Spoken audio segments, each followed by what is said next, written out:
What if the deadliest planet in our solar system could become humanity's second home? Not Mars, not the Moon, Venus. The same planet hot enough to melt metal could one day have oceans, clouds, and cities floating in the sky. But there's one terrifying problem no one talks about.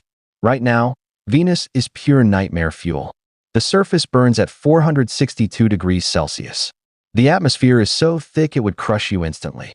And toxic sulfuric acid clouds cover the entire planet like a permanent poison storm. It's basically Earth's evil twin. Same size, same gravity, same rocky surface, but somehow completely different.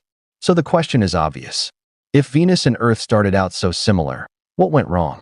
Scientists think Venus may have once had oceans, maybe even conditions for life. But then something triggered a runaway greenhouse effect. The planet trapped heat. Temperatures skyrocketed. Oceans vanished. And Venus transformed into a pressure cooker from hell. But here's the strange part. That same nightmare atmosphere might also be the key to saving it. Scientists have proposed one insane solution. Bomb Venus with hydrogen. Not nuclear destruction. Chemical transformation. If hydrogen reacts with the carbon dioxide in Venus's atmosphere, it could create graphite and water. Massive amounts of water. Enough to form shallow oceans across most of the planet. Sounds impossible, right? There's just one catch. Venus would need more hydrogen than Earth has access to, which means humanity might have to steal it from Jupiter or Saturn. Entire fleets harvesting gas from giant planets just to remake another world. And that's not even the craziest part. Even if it worked, Venus would still have an atmosphere 3 times thicker than Earth's. Heavy, humid, alien. You'd feel the pressure every second.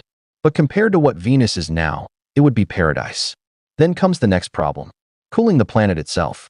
And this is where things get weird. Imagine building a giant shield in space, big enough to block sunlight from an entire planet.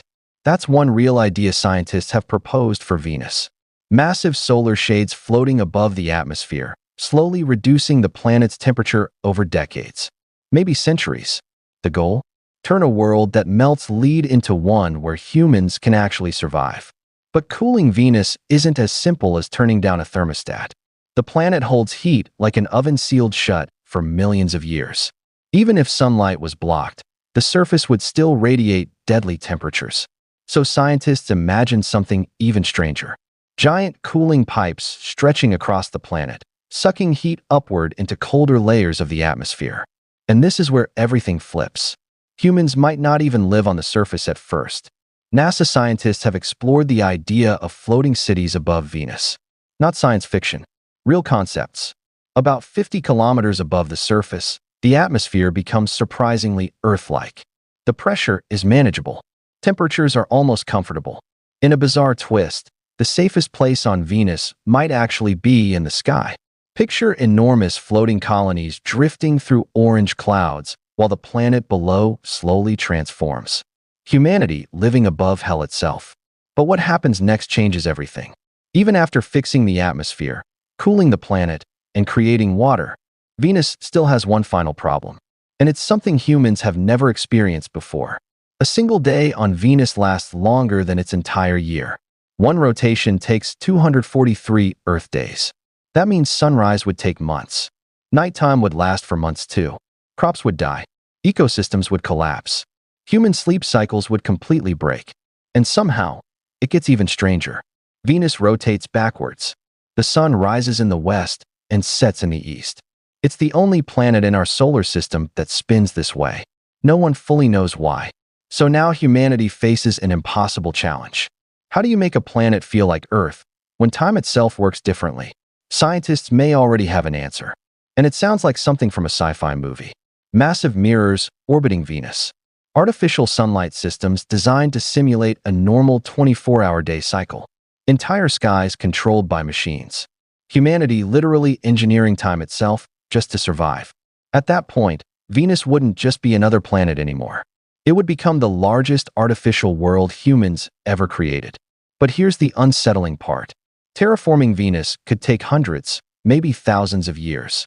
Entire civilizations would be born during the process and never see the finished planet.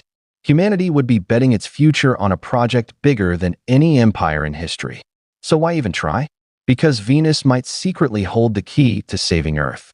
Everything that destroyed Venus is connected to something happening on our planet right now. Greenhouse gases, rising temperatures, climate instability. Venus is what happens when a world loses control of its atmosphere completely. And that changes the entire story. Terraforming Venus was never just about colonizing another planet. It may actually be a warning, a giant cosmic example of Earth's possible future. Think about that for a second. Humanity could spend centuries learning how to cool Venus down, while Earth slowly heats up in the exact same way. But that's not even the darkest possibility. What if Venus isn't a failed Earth? What if Earth is simply Venus, earlier in the timeline? And if that's true, then the real mystery isn't whether we can terraform Venus one day. It's whether we'll still have Earth by the time we figure it out.